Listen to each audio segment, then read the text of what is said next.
Good morning students. നമ്മൾ third മോഡ്യൂളിലോട്ടാണ് ഇനി പഠിക്കാൻ വേണ്ടി പോകുന്നത്. അതിനകത്ത് ഫസ്റ്റ് ടോപ്പിക് എന്ന് പറയുന്നത് അണ്ടർസ്റ്റാൻഡിങ് റിക്വയർമെന്റ്സ്. അതായത് റിക്വയർമെന്റ്സിനെയാണ് മെയിൻ ആയിട്ടും ഈ മൊഡ്യൂളിനകത്ത് കവർ ചെയ്യുന്നത്. റിക്വയർമെന്റ്സ് എന്ന് പറഞ്ഞാൽ അറിയാലോ എന്താണ്? ഒരു സോഫ്റ്റ്വെയറിന് ഡെവലപ്പ് ചെയ്യാൻ വേണ്ടിയിട്ട് കസ്റ്റമേഴ്സ് കൊടുക്കുന്ന അവരുടെ ആവശ്യങ്ങളാണ് റിക്വയർമെന്റ്സ് എന്ന് പറയുന്നത്. അവർക്ക് എന്തൊക്കെയാണ് വേണ്ടത് ആ സോഫ്റ്റ്വെയറിനകത്ത്, അവരുടെ ഒരു പർപ്പസ് എന്താണ്, ഗോൾ എന്താണ്, അതാണ് റിക്വയർമെന്റ്സ് എന്ന് പറയുന്നത്. അപ്പൊ അതിന് വേണ്ടിയിട്ട് ഒരു സോഫ്റ്റ്വെയർ ഡെവലപ്പ് ചെയ്യുമ്പോൾ എന്തൊക്കെ കാര്യങ്ങൾ ശ്രദ്ധിക്കണം, അതൊക്കെയാണ് ഈ മൂന്നാമത്തെ മൊഡ്യൂളിനകത്ത് ഡിസ്കസ് ചെയ്യുന്നത്. ഫസ്റ്റ് ടോപ്പിക് ആണ് റിക്വയർമെന്റ്സ് എഞ്ചിനീയറിംഗ് എന്ന് പറയുന്നത്. In fact, building software is so compelling that many software developers want to jump right in before they have a clear understanding of what is needed. അതായത് ഒരു software develop ചെയ്യുന്നതിന് മുമ്പ് ഏറ്റവും അത്യാവശ്യമായിട്ടുള്ള കാര്യം എന്ന് പറഞ്ഞാൽ ഒരു കസ്റ്റമറിന് എന്താണെന്നുള്ള കാര്യം അറിഞ്ഞതിന് ശേഷമായിരിക്കണം ആ സോഫ്റ്റ്വെയർ ഡെവലപ്പ് ചെയ്യാൻ വേണ്ടിയിട്ട് തുടങ്ങേണ്ടത്.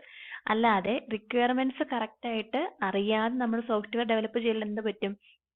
കസ്റ്റമറിന് ആവശ്യമുള്ളതായിരിക്കില്ല നമ്മൾ ഡെലിവർ ചെയ്യുന്നത്. അപ്പൊ ആ ഡെലിവർ ചെയ്ത് കഴിഞ്ഞ് നമ്മൾ പിന്നെ അവിടെ ഡിഫിക്കൽറ്റി ഉണ്ടാകും. കസ്റ്റമറിന് വേണ്ടുന്ന ചേഞ്ചുകൾ വരുത്തണം, അങ്ങനെയുള്ള കുറെ പ്രശ്നങ്ങൾ ഉണ്ടാകും. അപ്പൊ അതിനേക്കാളും നല്ലത് ആദ്യമേ അവർക്ക് എന്താണോ വേണ്ടുന്നത് അത് മനസ്സിലാക്കിയതിന് ശേഷം അതിന് വേണ്ടുന്ന സൊല്യൂഷൻ കണ്ടുപിടിക്കുക എന്നുള്ളതാണ്.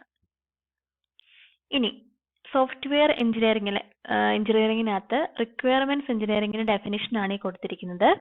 The broad spectrum of tasks and techniques that lead to an understanding of requirements is called requirements engineering. അപ്പോൾ എന്താണ്? റിക്വയർമെന്റ്സുകളെ പറ്റി മനസ്സിലാക്കാൻ വേണ്ടിയിട്ടുള്ള കുറേയധികം ടാസ്കുകളും ടെക്നിക്കുകളും കളക്ഷനെയാണ് നമ്മൾ എന്തെന്ന് പറയുന്നത്? റിക്വയർമെന്റ് എഞ്ചിനീയറിംഗ് എന്ന് പറയുന്നത്. From a software process perspective, requirements engineering is a major software engineering action that begins during the communication activity and continues into the modeling activity. It must be adapted to the needs of the purpose, the project, the product and people doing the work. Software എഞ്ചിനീയറിംഗിനകത്തെ ഒരു main task അല്ലെങ്കിൽ main സ്റ്റെപ്പാണ് requirement engineering എന്ന് പറയുന്നത്. ഇപ്പം കമ്മ്യൂണിക്കേഷനിലാണ് ആ ഒരു requirement engineering start ചെയ്യുന്നത്. അതായത് കസ്റ്റമറുമായിട്ട് ഇന്ററാക്ട് ചെയ്താണല്ലോ നമ്മൾ റിക്വയർമെന്റ്സുകൾ കളക്ട് ചെയ്യുന്നത്. അപ്പൊ അവിടെ തുടങ്ങി നമ്മുടെ മോഡലിംഗ് എന്ന് പറയുന്ന ഫ്രെയിംവർക്ക് ആക്ടിവിറ്റി വരെ ഈ ഒരു റിക്വയർമെന്റ് എഞ്ചിനീയറിംഗ് എന്ന് പറയുന്ന ഒരു സ്റ്റെപ്പ് ഇൻവോൾവ് ആണ്. ഇനി മെയിൻ ആയിട്ട് നമ്മൾ പഠിക്കാൻ വേണ്ടി പോകുന്നത് റിക്വയർമെന്റ് എഞ്ചിനീയറിംഗിനകത്ത് മെയിൻ ആയിട്ടും വരുന്ന 7 ടാസ്കുകളാണ് അല്ലെങ്കിൽ 7 സ്റ്റെപ്പുകളാണ്. Requirements engineering provides the appropriate mechanism for understanding what the customer wants, analyzing need, assessing feasibility, negotiating a reasonable solution, specifying the solution unambiguously, validating the specification, and managing the requirements as they transformed into operational system.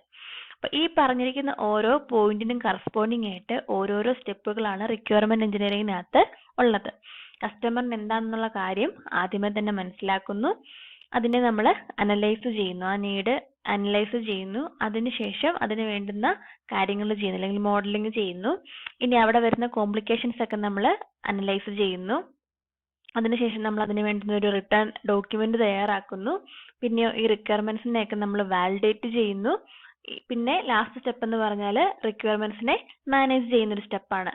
ഇതിനു വേണ്ടിയാണ് 7 ടാസ്കുകൾ കൊടുത്തിരിക്കുന്നത്. Inception, elicitation, elaboration, negotiation, specification, validation and management എന്ന് പറഞ്ഞിട്ട്. ഇനി അത് ഓരോന്നുമാണ് detail ആയിട്ട് പഠിക്കാൻ വേണ്ടി പോകുന്നത്. ഫസ്റ്റ് വൺ ആണ് ഇൻസെപ്ഷൻ എന്ന് പറയുന്നത്. At project inception, you establish a basic understanding of the problem, the people who want a solution, the nature of the solution that is desired, and the effectiveness of preliminary communication and collaboration between other stakeholders and software team. ഒരു primary സ്റ്റെപ്പാണ് inception എന്ന് പറയുന്നത്. അതായത് customers അല്ലെങ്കിൽ സ്റ്റേക്ക് ഹോൾഡേഴ്സുമായിട്ട് interact ചെയ്ത് അല്ലെങ്കിൽ അവരുമായിട്ട് collaborate ചെയ്ത് അവർക്ക് വേണ്ടുന്ന റിക്വയർമെന്റ്സിന്റെ ഒരു ബേസിക് ആയിട്ടുള്ള ഐഡിയ ആണ് ഇവിടെ നമ്മൾ എടുക്കുന്നത്. എന്തൊക്കെയാണ് ആവശ്യം എന്നുള്ള കാര്യം നമ്മൾ ആദ്യം ഒന്ന് ബേസിക് ആയിട്ട് ആ പ്രോബ്ലത്തിന് ഒന്ന് അണ്ടർസ്റ്റാൻഡ് ചെയ്യുകയാണ് ഇവിടെ ചെയ്യുന്നത്. അതാണ് ഇൻസെപ്ഷൻ എന്ന് പറയുന്നത്. അടുത്ത രണ്ടാമത്തെ ഒരു സ്റ്റെപ്പാണ് എലിസിറ്റേഷൻ എന്ന് പറയുന്നത്. It certainly seems simple enough. Ask the customer, the users and others what the objectives for the system or product are. what is to be accomplished, how the system or product fits into the needs of the business, and finally how the system or product is to be used on day to day basis. എൽസിറ്റേഷൻ എന്ന് പറഞ്ഞാൽ main ആയിട്ടും ഉദ്ദേശിക്കുന്നത് ആ സോഫ്റ്റ്വെയറിന്റെ ഒരു objective എന്താണെന്നുള്ള കാര്യമാണ്. ഈ കസ്റ്റമർ തരുന്ന റിക്വയർമെന്റ്സിനനുസരിച്ച് നമ്മൾ ഡെവലപ്പ് ചെയ്യുന്ന സോഫ്റ്റ്വെയറിന്റെ ഒബ്ജക്റ്റീവ് അല്ലെങ്കിൽ ഗോൾ എന്താണ്, അതാണ് എൽസിറ്റേഷൻ എന്ന് പറഞ്ഞ് ഉദ്ദേശിക്കുന്നത്. അപ്പൊ എൽസിറ്റേഷൻ ചെയ്യുമ്പോൾ അല്ലെങ്കിൽ ആ സ്റ്റെപ്പിനകത്ത് ഉണ്ടാകുന്ന കുറച്ച് പ്രോബ്ലംസ് ആണ് ഇനി താഴെ കൊടുത്തിരിക്കുന്നത്. ഒന്നാമത്തെ പ്രോബ്ലം എന്ന് പറഞ്ഞാൽ പ്രോബ്ലംസ് ഓഫ് സ്കോപ്പ് എന്നാണ് കൊടുത്തിരിക്കുന്നത്. അതായത് ഈ കസ്റ്റമർ കൊടുക്കുന്ന റിക്വയർമെന്റ് എന്ന് പറയുന്നത് എപ്പോഴും 100% കറക്റ്റ് ആണോന്നില്ല അല്ലേ. അവർ ഓരോ സമയത്ത് ഓരോരോ കാര്യങ്ങൾ പറഞ്ഞിരിക്കും, അല്ലെങ്കിൽ അവർ പറയുന്ന കാര്യങ്ങളെല്ലാം തന്നെ മനസ്സിലാവണമെന്നില്ല. അപ്പൊ അവിടെ ഒരു കോംപ്ലിക്കേഷൻ അല്ലെങ്കിൽ ഒരു കൺഫ്യൂസ് ഉണ്ടാകാം. അപ്പൊ അതാണ് പ്രോബ്ലംസ് ഓഫ് സ്കോപ്പ് കൊണ്ട് ഉദ്ദേശിക്കുന്നത്. കസ്റ്റമർ പറയുന്ന റിക്വയർമെന്റ്സുകളെല്ലാം കറക്റ്റ് ആകണമെന്നില്ല, അവിടെ ഒരു കൺഫ്യൂഷൻ ഉണ്ടാകാം. ഈ രണ്ടാമത്തെ പ്രോബ്ലം എന്ന് പറയുന്നത് പ്രോബ്ലംസ് ഓഫ് അണ്ടർസ്റ്റാൻഡിങ്. അതായത് ഈ കസ്റ്റമേഴ്സിനെല്ലാം നമ്മുടെ ഈ ഡെവലപ്മെന്റ് ടീമുമായിട്ട് ഇന്ററാക്ട് ചെയ്യാൻ വേണ്ടിയുള്ള ഒരു കമ്മ്യൂണിക്കേഷൻ സ്കിൽ ഉണ്ടാവണമെന്നില്ല. അതായത് അവർക്ക് എന്തൊക്കെയാണ് വേണ്ടതെന്നുള്ള കാര്യം അവർക്കറിയാമായിരിക്കും, പക്ഷെ അവർക്കത് മറ്റുള്ളവരോടൊന്നും പറയാനുള്ളൊരു കേപ്പബിലിറ്റി ഉണ്ടാവണമെന്നില്ല. അപ്പൊ അങ്ങനെ വരുമ്പോൾ എന്ത് ചെയ്യും, അവരുടെ മനസ്സിലുള്ള എല്ലാ കാര്യങ്ങളും പുറത്തോട്ട് വരത്തില്ല. അപ്പം അത് കിട്ടിയെങ്കിലല്ലേ ഡെവലപ്മെന്റ് ചെയ്യുന്ന ടീമിന് അതിനൊരു സൊല്യൂഷൻ ആയിട്ട് കണ്ടുപിടിക്കാൻ പറ്റുള്ളൂ. അപ്പൊ അങ്ങനെയുള്ള കമ്മ്യൂണിക്കേഷൻ ഗ്യാപ്പുകളൊക്കെ ഉണ്ടാവുന്നത് കൊണ്ട് കറക്റ്റ് ആയിട്ട് ആ പ്രോബ്ലത്തിനെ അണ്ടർസ്റ്റാൻഡ് ചെയ്യാനായിട്ട് പറ്റിയെന്ന് വരത്തില്ല. അതാണ് മറ്റൊരു പ്രോബ്ലം എന്ന് പറയുന്നത്. പിന്നെ വരുന്നൊരു പ്രോബ്ലം എന്ന് പറഞ്ഞാൽ പ്രോബ്ലംസ് ഓഫ് വോൾട്ടൈലിറ്റി. അതായത് ഇന്ന് കൊടുക്കുന്ന റിക്വയർമെന്റ് ആകില്ല, ചിലപ്പം കുറച്ച് ദിവസം കഴിയുമ്പോൾ റിക്വയർമെന്റ് മാറിക്കൊണ്ടേ ഇരിക്കാം, അതും ഒരു പ്രശ്നമാണ്. അപ്പൊ ഇതൊക്കെയാണ് ഈ ഒരു സ്റ്റെപ്പിനകത്ത് ഉണ്ടാകുന്ന എൽസിറ്റേഷൻ എന്ന് പറയുന്ന സ്റ്റെപ്പിനകത്ത് ഉണ്ടാകുന്ന പ്രോബ്ലംസ് എന്ന് പറയുന്നത്. ഇനി അടുത്ത സ്റ്റെപ്പാണ് ഇലാബറേഷൻ എന്ന് പറയുന്നത്. റിക്വയർമെന്റ് എഞ്ചിനീയറിംഗിനകത്തെ അടുത്ത സ്റ്റെപ്പാണ് ഇലാബറേഷൻ എന്ന് പറയുന്നത്. The information obtained from the customer during inception and elicitation is expanded and refined during elaboration. അതായത് നമ്മൾ ഇതുവരെ കളക്ട് ചെയ്ത് വെച്ചിരിക്കുന്ന റിക്വയർമെന്റ്സിനെ ഡീറ്റെയിലിംഗ് ചെയ്യാൻ വേണ്ടി പോകുന്നത് ഈ ഒരു ഇലാബറേഷനിലാണ്. Elaboration is driven by creation and refinement of user scenarios that describe how the end user will interact with the system. അതായത് ഇവിടെയാണ് നമ്മൾ യൂസ് കേസ് ഡയഗ്രംസോ അല്ലെങ്കിൽ യൂസർ സിനാരിയോസിന്റെ ഒക്കെ ബേസിൽ ഈ ഒരു പ്രോബ്ലത്തിനെ നമ്മൾ ഇലാബറേറ്റ് ചെയ്യുന്നത് അല്ലെങ്കിൽ എക്സ്പാൻഡ് ചെയ്യുന്നത്. അപ്പോൾ ഓരോരോ ചെറിയ റിക്വയർമെന്റ്സിനെ നമ്മൾ അനാലിസിസ് ചെയ്യുന്നു, അതിനെല്ലാം നമ്മൾ എക്സ്പാൻഡ് ചെയ്ത് അതിന്റെ ഒരു മാക്സിമം സൊല്യൂഷൻ നമ്മൾ കണ്ടുപിടിക്കുകയാണ് ഇവിടെ ചെയ്യുന്നത്. ഇനി അടുത്തതാണ് നെഗോസിയേഷൻ എന്ന് പറയുന്നത്. It isn't unusual for customers and users to ask for more than can be achieved given limited business resources. It's also relatively common for different customers or users to propose conflicting requirements, arguing that their version is essential for our special needs. അതായത് negotiation എന്ന് പറഞ്ഞാൽ ഓരോ കസ്റ്റമറും അവർക്ക് എന്തെങ്കിലും ഒരു ആവശ്യമുള്ള കാര്യമായിട്ട് ആയിരിക്കുമല്ലോ സോഫ്റ്റ്വെയർ ഡെവലപ്പ് ചെയ്യാൻ വേണ്ടിയിട്ട് വരുന്നത്. അതിനകത്ത് കോൺഫ്ലിക്റ്റിംഗ് ആയിട്ടുള്ള റിക്വയർമെന്റ്സ് ഉണ്ടാക്കുക എന്നാണ് പറയുന്നത്. അതായത് അവർ പറയുന്ന എല്ലാ കാര്യങ്ങളും നമുക്കിപ്പം ഒരു സോഫ്റ്റ്വെയർ ആയിട്ട് ഡെവലപ്പ് ചെയ്യാൻ പറ്റണമെന്നില്ല. അപ്പൊ അങ്ങനെയുള്ള കോൺഫ്ലിക്റ്റിംഗ് റിക്വയർമെന്റ്സ് ഉണ്ടാക്കാം. അതുപോലെ തന്നെ അവർ ചിലപ്പം ഡിമാൻഡ് ചെയ്യും അവർക്ക് വേണ്ടി തന്നെ സ്പെഷ്യൽ ആയിട്ട് അവർക്ക് മാത്രം ഇങ്ങനത്തെ ഒരു ഫീച്ചർ ഉണ്ടാകാനായിട്ട് പാടല്ലോ, അവർക്ക് മാത്രം ഇങ്ങനെയുള്ളൊരു കാര്യം ഉണ്ടാകാൻ പാടുള്ളൂ, അങ്ങനെയൊക്കെ ഡിമാൻഡിങ്ങും ഉണ്ടാകാം. അപ്പൊ അങ്ങനെയൊക്കെ വരുന്ന ഒരു കോൺഫ്ലിക്റ്റിംഗ് പ്രോബ്ലംസ് ആണ് ഈ നെഗോസിയേഷനകത്ത് പറയുന്നത്. റിക്വയർമെന്റ്സ് കസ്റ്റമേഴ്സ് ഡിമാൻഡ് ചെയ്യുന്നതിനനുസരിച്ചുള്ള ഒരു കോൺഫ്ലിക്റ്റിംഗ് പ്രോബ്ലംസ്. അടുത്താണ് സ്പെസിഫിക്കേഷൻ എന്ന് പറയുന്നത്. In the context of computer-based systems, the term specification means different things to different people.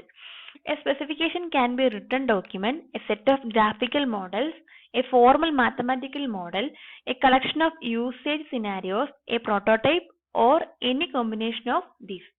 അതായത് റിക്വയർമെന്റ്സുകളെ പറ്റിയിട്ടുള്ള ഒരു ടെംപ്ലേറ്റ് ആണ് ഈ സ്പെസിഫിക്കേഷൻ എന്ന് പറയുന്നത്. ഓരോ റിക്വയർമെന്റിനും ഓരോ സൊല്യൂഷൻസ് ഉണ്ടാകുമല്ലോ, അല്ലെങ്കിൽ ഓരോ മോഡൽസ് നമുക്ക് യൂസ് ചെയ്യാം, അല്ലെങ്കിൽ ഓരോ യൂസർ സിനാരിയോസ് ആയിരിക്കും യൂസ് ചെയ്യുന്നത്, അല്ലെങ്കിൽ ഓരോ പ്രോട്ടോടൈപ്പുകളായിരിക്കും. അപ്പോൾ ഓരോ റിക്വയർമെന്റ്സും നമുക്ക് വരുന്നതനുസരിച്ച് നമ്മൾ അത് ഒരു റിട്ടേൺ ഡോക്യുമെന്റ് ആക്കുകയാണെങ്കിൽ നമുക്ക് ഫ്യൂച്ചറിൽ അതേ പ്രോബ്ലം തന്നെ ഉണ്ടായിട്ടുണ്ടെങ്കിൽ നമുക്ക് റെഫർ ചെയ്യാനായിട്ട് പറ്റും. അപ്പൊ അങ്ങനെ റിക്വയർമെന്റ്സിനെ പറ്റിയിട്ടുള്ള ഒരു റിട്ടേൺ ഡോക്യുമെന്റ് അല്ലെങ്കിൽ പ്രോട്ടോടൈപ്പ് ആണ് ഈ സ്പെസിഫിക്കേഷൻ എന്ന് പറയുന്നത്, അല്ലെങ്കിൽ ഒരു ടെംപ്ലേറ്റ് ആണ് സ്പെസിഫിക്കേഷൻ എന്ന് പറയുന്നത്. അടുത്താണ് വാലിഡേഷൻ എന്ന് പറയുന്നത്. The work products produced as a consequence of requirements engineering are assessed for quality during a validation step. അതായത് റിക്വയർമെന്റുകളെ വാലിഡേറ്റ് ചെയ്യുന്ന ഒരു സ്റ്റെപ്പാണ് വാലിഡേഷൻ എന്ന് പറയുന്നത്. The primary requirements validation mechanism is the technical review. The review team that validates requirements includes software engineers, customers, users, and other stakeholders who examine the specification looking for errors in the content or interpretation, areas where clarification may be required, missing information, inconsistencies, conflicting requirements or unrealistic requirements. അതായത് user കൊടുക്കുന്ന requirements നമ്മൾ പറഞ്ഞു 100% complete ആയിരിക്കുകയില്ല. അതിനകത്ത് missing ആയിട്ടുള്ള ഫീൽഡുകൾ കാണാം. അതായത് അവര് ഒരു കാര്യം പറഞ്ഞെന്ന് മാത്രമേ ഉള്ളൂ, അതിനെപ്പറ്റിയുള്ള എല്ലാ ഡീറ്റെയിലിങ്ങും തരണമെന്നില്ല. അപ്പൊ അതിനകത്ത് മിസ്സിംഗ് ആയിട്ടുള്ള ഫീൽഡുകൾ കാണാം, അല്ലെങ്കിൽ അതിനകത്ത് എറേഴ്സ് ആയിട്ടുള്ള കാര്യങ്ങൾ കാണാം, അല്ലെങ്കിൽ അൺറിയലിസ്റ്റിക് ആയിട്ടുള്ളത് കാണാം. അതായത് അവരുദ്ദേശിക്കുന്ന എല്ലാ കാര്യവും നമ്മൾ പറഞ്ഞ പോലെ സോഫ്റ്റ്വെയർ ആയിട്ട് ഡെവലപ്പ് ചെയ്ത് കൊടുക്കാൻ പറ്റണം എന്നില്ല. അപ്പൊ അങ്ങനെയുള്ള കാര്യങ്ങൾ വരാം. അപ്പൊ അങ്ങനെയുള്ള കാര്യങ്ങളാണ് നമ്മുടെ ഈ ഒരു സ്റ്റെപ്പിനകത്ത് വരുന്നത്. അതായത് വാലിഡേഷനകത്ത് വരുന്നത് റിക്വയർമെന്റിനെ വാലിഡേറ്റ് ചെയ്യുന്നു. നമുക്ക് കിട്ടിയിരിക്കുന്ന റിക്വയർമെന്റ് നമുക്ക് സോഫ്റ്റ്വെയർ ആക്കാൻ പറ്റുന്നതാണോ, അത് കംപ്ലീറ്റ് ആണോ, അതിനകത്ത് എറേഴ്സ് ഉണ്ടോ, അങ്ങനെയൊക്കെയുള്ള കാര്യങ്ങൾ വാലിഡേറ്റ് ചെയ്യുന്നതാണ് വാലിഡേഷനകത്ത് വരുന്ന കാര്യം എന്ന് പറഞ്ഞാൽ. ഇനി അടുത്തതാണ് റിക്വയർമെന്റ് മാനേജ്മെന്റ് എന്ന് പറയുന്നത്. Requirements management is a set of activities that help the project team identify, control, and track requirements and changes to requirements at any time as the project proceeds. Requirement management എന്ന് പറയുന്നത് നമ്മൾ ഇതുവരെ പറഞ്ഞിരിക്കുന്ന കാര്യങ്ങളുടെ എല്ലാം ഒരു ഓവറോൾ കൺട്രോൾ ആണ്. അതായത് ഒരു റിക്വയർമെന്റ് എന്ന് പറയുന്നത് എപ്പോൾ വേണമെങ്കിലും ചേഞ്ച് ചെയ്യാം. കസ്റ്റമറിന്റെ നീഡിനനുസരിച്ച് റിക്വയർമെന്റ് എപ്പോഴും ചേഞ്ച് ചെയ്യാം. അപ്പൊ അതിനനുസരിച്ച് നമ്മൾ ബാക്കിയുള്ള കാര്യങ്ങൾ ഫോളോ അപ്പ് ചെയ്യണം. അതായത് ആ റിക്വയർമെന്റ് ആദ്യമേ കിട്ടിയ റിക്വയർമെന്റ് വെച്ച് നമ്മൾ ഓരോ കാര്യങ്ങൾ ചെയ്തു തുടങ്ങിയിട്ടുണ്ടെങ്കിൽ അതിനനുസരിച്ച് റിക്വയർമെന്റ് മാറുന്നതനുസരിച്ച് നമ്മൾ ആ ചെയ്തു വെച്ചിരിക്കുന്ന കാര്യങ്ങൾ മാറ്റണം. അപ്പൊ അതിനെയൊക്കെയുള്ള ഒരു ഓവറോൾ കൺട്രോളിംഗ് ആണ് ഈ റിക്വയർമെന്റ് മാനേജ്മെന്റ് എന്ന് പറയുന്നത്. ഓരോ റിക്വയർമെന്റ്സിനെ കൺട്രോൾ ചെയ്യുക, ട്രാക്ക് ചെയ്യുക, മാനേജ് ചെയ്യുക എന്നൊക്കെയുള്ള കാര്യങ്ങളാണ് ചെയ്യുന്നത്. അപ്പൊ ഇത്രയാണ് നമ്മുടെ റിക്വയർമെന്റ് എഞ്ചിനീയറിംഗിനകത്ത് വരുന്ന ടാസ്കുകൾ. അപ്പൊ ബേസിക് ആയിട്ടുള്ള റിക്വയർമെന്റിനെ പറ്റിയുള്ള ഒരു ഇൻട്രൊഡക്ഷൻ ആണ് ഈ ഒരു ടോപ്പിക് എന്ന് പറയുന്നത്.